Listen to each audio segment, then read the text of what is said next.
there's this legendary fashion designer who's no longer with us. He passed away, but he was known as like his name's Alfred Shaheen. I've talked about him on the bonus episode before, but he was known as the master printer because he would print these textiles that were just super vibrant, really beautiful and unique. Pretty groundbreaking, especially with the use of metallics in the designs that he would do.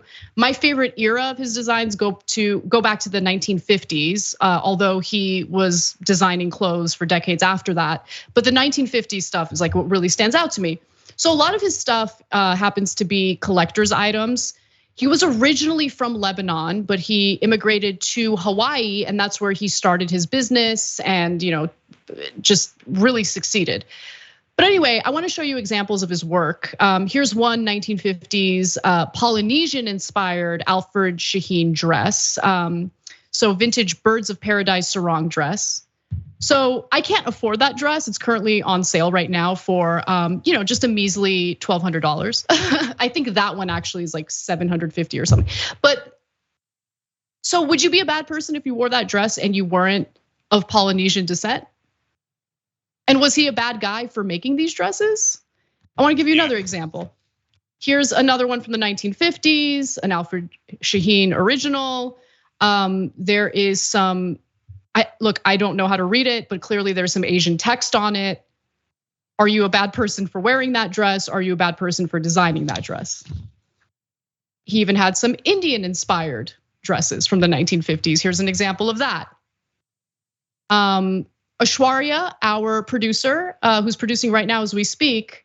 Ashwarya, if I wore that dress to work, would you be offended by it? Just give me a nod or a no. She would not be offended by it. Thank you. That means you're a reasonable person. But yeah, I mean, like clearly he loved and appreciated these cultures, was inspired by it, and we're inspired by all sorts of things that ends up kind of being communicated through the work that we do.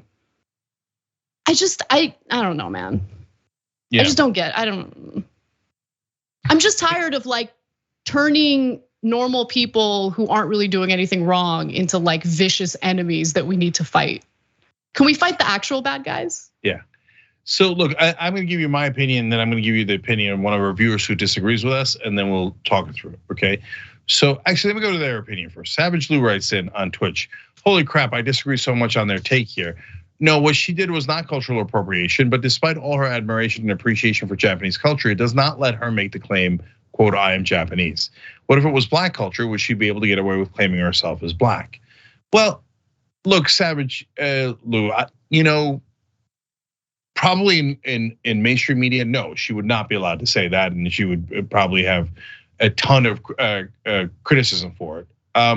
But I wouldn't criticize her, and it depends on how she says it. And so I would say it in that context, if she was saying it like, I love black culture, no, I'm totally fine with that. And even if she said, I'm black, and she doesn't mean biological. She's not being literal. She's not being literal. I think that's the issue.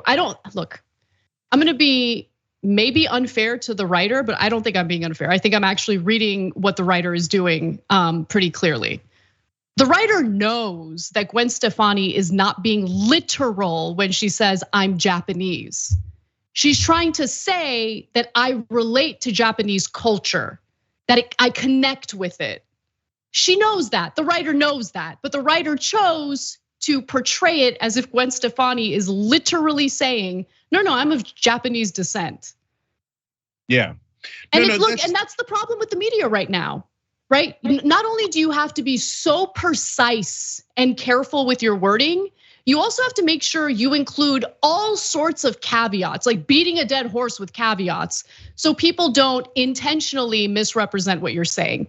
And I'm saying, as someone who has to deal with that literally on a daily basis, that I'm exhausted. I'm tired of it.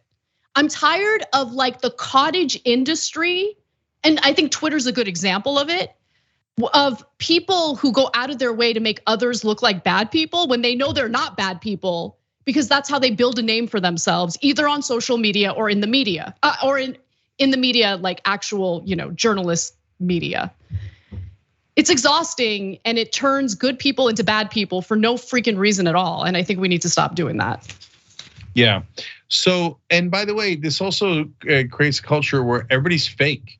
Because if you actually speak at any moment in a way that is slightly unguarded, oh, you're toast. That's why everybody has those stupid fake PR statements that their PR agent wrote for them.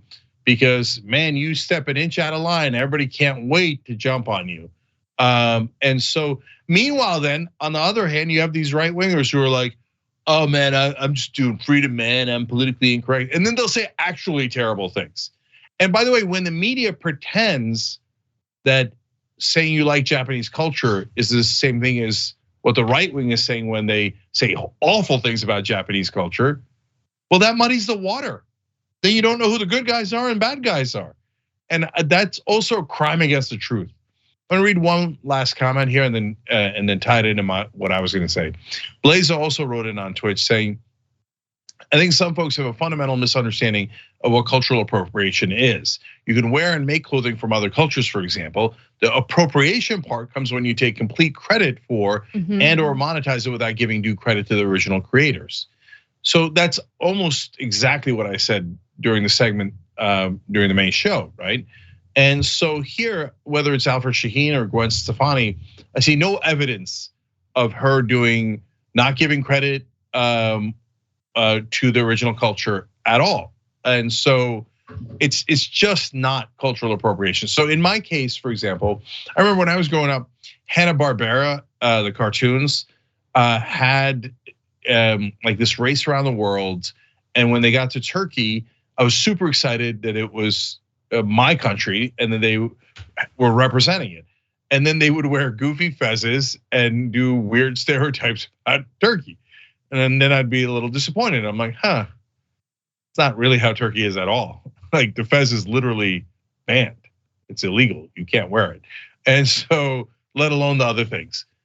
Well, look, it wasn't the end of the world. I recovered, but yeah, that was a wrong way to represent culture and arguably cultural appropriation. But when Trudeau got in trouble for dressing up as Aladdin, and he got in trouble for two things: dressing up as Aladdin, I think on Halloween or a costume party or something, and going to an Indian wedding and him and his wife wearing traditional Indian clothing.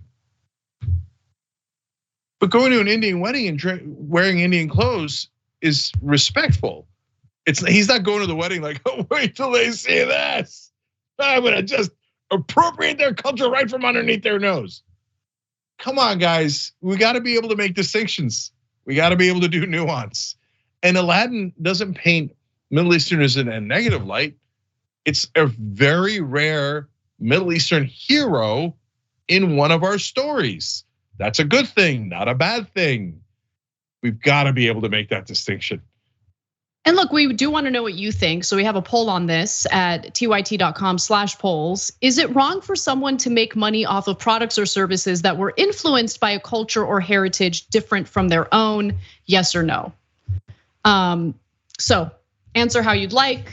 You guys, of course, are free to disagree with us. I won't be offended by that. I made my strong case. You should make yours. And we look forward to hearing what you guys have to say. And I'm gonna say one last thing on polls. Last night for Most School, we also have a very dramatic and important poll. Is sourdough bread sour? tyt.com/polls.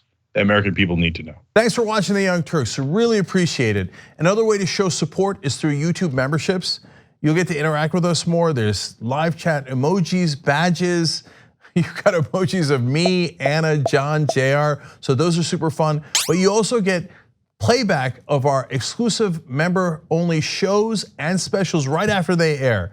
So all of that, all you gotta do is click that join button right underneath the video. Thank you.